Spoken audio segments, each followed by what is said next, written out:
Hello दोस्तों, मेरा आज का ये जो वीडियो है वो सूर्य की स्थिति के बारे में है। सूर्य अगर छठे भाव में होता है तो उसका क्या प्रभाव पड़ता है। तो अगर सूर्य अकेला छठे भाव में होता है तो ऐसा व्यक्ति हिम्मती बहुत ज़्यादा होता है, लेकिन उसका दिल जो होता है कठोर होता है, क्योंकि उसके मन में किसी के लिए दया भाव या कुछ नहीं होता है।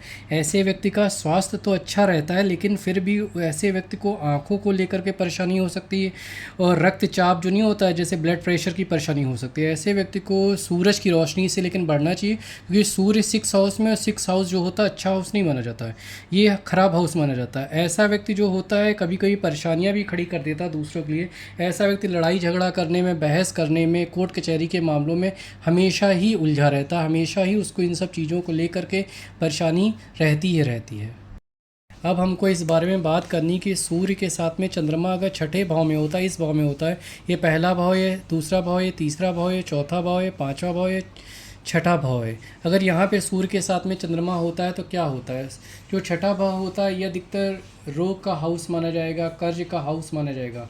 ऐसा व्यक्ति जो होता है अपने दुश्मनों पर विजय प्राप्त कर लेता है, अपने दुश्मनों से जीत जाता है व्यक्ति। अगर स्वयं का कोई बिजनेस करे तो बहुत अच्छा रहता है। ऐसा व्यक्ति अगर स्वयं का कोई बिजनेस करे तो बहुत अच्छा हो जाता है। लेकिन अगर यहाँ पे चंद्रमा अस्त अवस्था में है तो व्यक्ति के अपने ही लोगों से मतभेद हो जाते हैं। वो मतभेद उसके जीवन साथी से हो सकते हैं, अपने माता पिता से उसके मतभेद हो सकते हैं, अपने भाई बहन से मतभेद हो सकते हैं, यहाँ तक कि अपने बच्चों से भी मतभेद हो जाते हैं। अगर ऐसा व्यक्ति बिजनेस के क्षेत्र में जाता है तो ऐसा व्यक्ति कोई भी ऐसा बिजनेस कर ले, भले वो ग्रॉसरी का काम कर ले, चाहे वो कपड़े का काम कर ले, कोई भी ऐसा बिजनेस करेगा उसमें वो सफल रहेगा। के साथ मंगल अगर आपके छठे भाव में होता है तो इसका प्रभाव कुंडली पर अच्छा नहीं पड़ता, क्योंकि मैं पहले भी कह चुका हूँ कि ये भाव जो होता है कर्ज का भाव होता है। ये जो भाव होता है हमारे रोगों का भी भाव होता है, और मंगल का जो नेतृत्व करता है वो प्रॉपर्टी को करता है। तो ऐसा व्यक्ति जो भी प्रॉपर्टी अपने जीवन में बनाता है, इस भाव में सूर्य और मंगल की युति होने की वजह से उसकी उस प्रॉपर्टी का हास हो जाता है। उसके पास में उसके माँ बाप दादा या उनके रिलेटिव ने जो भी प्रॉपर्टी बनाई होती है वो यहाँ पर धीरे धीरे कम होने लगती है।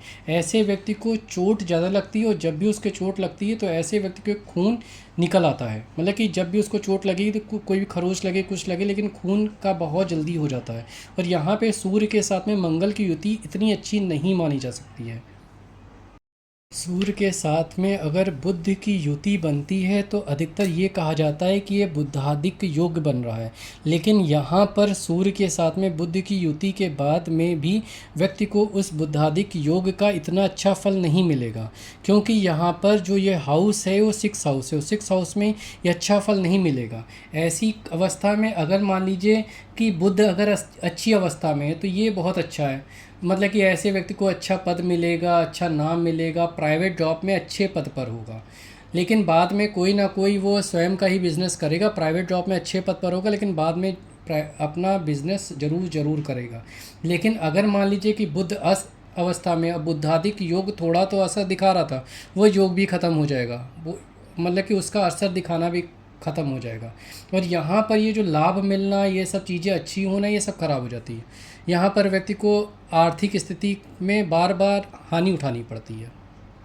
अगर व्यक्ति की कुंडली में सूर्य के साथ में गुरु छठे भाव में है, ये पहला भाव, ये दूसरा भाव, ये तीसरा, ये चौथा, ये पांचवा, ये छठा, इस भाव में सूर्य के साथ में गुरु है तो ये योग अच्छा माना जाता है। मतलब कि अभी सूर्य अकेला है, सूर्य चंद्रमा के साथ में, सूर्य मंगल के साथ में, सूर्य बुध के साथ में इतना अच्छा फल नहीं देते जितना सूर्य के साथ में गुरु अगर यहाँ पे छठे भाव में होता है।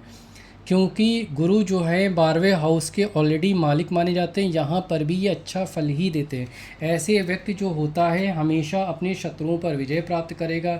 ऐसे व्यक्ति की बातों से लोग बहुत जल्दी प्रभावित हो जाते हैं। ऐसे व्यक्ति का जो भाग्य होता है उसका भरपूर मात्रा में साथ देता है।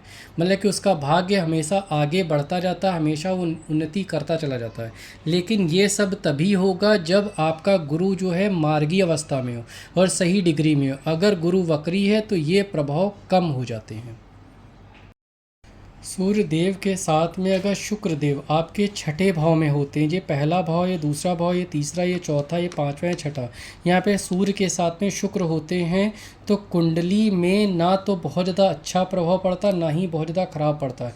ये सिस्टमैटिक एक सही तरीके से चलने वाली कुंडली होती है, क्योंकि इसमें क्या हो जाता है, शुक्र ग्रह जो होता है व्यक्ति में अपने आप का अंदर का गुण स्वयं का विकसित करता है। अगर मान लीजिए शुक्र आपके 10th हाउस को प्रभावित कर रहा है तो ऐसे व्यक्ति में अपनी क्वालिटी की वजह से कोई जॉब मिलती है, उस जॉब की वजह से उसे सम्मान मिलेगा, पैसा मिलेगा, प्रॉपर्टी मिलेगी, सब कुछ होता रहता है। अगर मान लीजिए शुक्र जो है 10th हाउस को प्रभावित नहीं कर रहा है या शुक्र की मार्गीयता थोड़ी कम है मान लीजिए, तो ऐसे व्यक्ति की कुंडली में होता क्या है कि वो अपने जीवन में जितना कुछ भी बनाता है 5 साल में 10 साल में, वो थोड़े समय बाद वो स्वयं ही धीरे धीरे ख़त्म हो जाता है, फिर वो बनाता है, फिर वो ख़त्म हो जाता है। तो यहाँ पे ये थोड़ी सी प्रॉब्लम है। सूर्य के साथ में जब शनि आपके छठे भाव में होते हैं, ये पहला भाव, ये दूसरा, ये तीसरा भाव, ये चौथा भाव, ये पांचवा भाव, ये छठा भाव, यहाँ पर अगर सूर्य के साथ में शनि की युति होती है तो क्या होता है, इस भाव में अगर सूर्य और शनि की युति हो जाती तो ये प्रभाव बहुत अच्छा नहीं माना जाता। ऐसे व्यक्ति को थोड़ा सा परेशानियों का सामना करना पड़ता। हाँ, ये ज़रूर है कि उसको परेशानियों से निपटने में कष्ट होता है, लेकिन उसके अंदर आत्मशक्ति बहुत ज़्यादा होती है, उसके अंदर परेशानियों से, झंझटों से, दुनिया की तकलीफ़ों से लड़ने झगड़ने की क्षमता बहुत ज़्यादा विकसित होती है। ऐसा व्यक्ति जो होता है हमेशा अपने जीवन में एक दबाव महसूस करता है। वो दबाव अधिकतर उसके प्रोफेशन को लेकर के और दूसरा उसके माँ बाप को लेकर के होता है। ऐसे होने के चांसेस बहुत ज़्यादा हो जाते हैं। अगर ऐसे व्यक्ति मतलब कि दिमाग बहुत ज़्यादा तेज़ होगा, लेकिन उनके दिमाग में टेंशन भी बहुत बहुत ज़्यादा रहती है हमेशा। सूर्य के साथ में राहु अगर आपकी कुंडली में छठे भाव में होता है, ये पहला भाव, ये दूसरा भाव, ये तीसरा भाव, ये चौथा भाव, पांचवा भाव, ये छठा भाव, इस भाव में सूर्य के साथ में राहु की युति होती है तो ये इतना ज़्यादा अच्छा योग नहीं माना जाता है, क्योंकि जब सूर्य के साथ में राहु यहाँ बैठेगा तो केतु यहाँ पर ऑटोमेटिकली आ ही जाएगा। जब यहाँ पर केतु आ जाएगा तो ये स्थिति अच्छी नहीं मानी जाती। ऐसे में प्रॉब्लम ये आ जाती है, तो ऐसे व्यक्ति को अपने संतान को लेकर के परेशानी हमेशा बनी रहती है, या तो संतान होती नहीं है या संतान के पैदा होने को लेकर के परेशानी होती है। ऐसे व्यक्ति को अपनी मेहनत का भी फल नहीं मिलता, जॉब में बार बार परेशानी होती है। ऐसा व्यक्ति बहुत मेहनत कर रहा लेकिन इसके सुपीरियर, इसके सीनियर हमेशा इससे नाराज़ ही रहते हैं। ऐसे व्यक्ति को जॉब में हमेशा ये रहेगा, कोई ना कोई इरिटेशन हमेशा ऐसे व्यक्ति को देगा। ऐसे व्यक्ति का स्वास्थ्य जो है बार बार ख़राब होता है, एक बीमारी ख़त्म होती दूसरी ख़त्म होती तीसरी ख़त्म हुई चौथी, तो ये परेशानी रहती है। ये योग अच्छा नहीं माना जाता है।